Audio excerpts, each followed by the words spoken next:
La economía aragonesa crecerá un 2,5% en 2015, así lo han asegurado desde la Cámara de Comercio. Una recuperación que ha hecho que las empresas aumenten su confianza, pero el optimismo no será el protagonista de este año, sino que lo será en 2016. Esto pasará si los datos macroeconómicos se cumplen.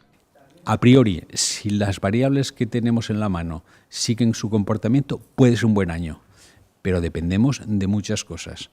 Nos jugamos este año en España, hay unas elecciones en Grecia y todo eso puede cambiar muchísimo el panorama.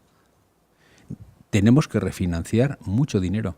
De la confianza exterior depende muchas cosas para nuestro país. A pesar de esto, recomiendan que las empresas aumenten su tamaño y que sigan exportando. Además, vaticinan que la tasa de desempleo descenderá hasta el 15,6%. Hay una apuesta ganadora en todo caso y es el incentivo al máximo nivel que se pueda de la actividad exportadora. O sea, de lo que sea. Ojo, y no solo de bienes, sino también de servicios. Ambos han coincidido en que los ajustes laborales ya se han ejecutado, pero las empresas deben mejorar su competitividad en productos de valor añadido. Añaden que el empleo será más estable cuanta mayor formación en un sector.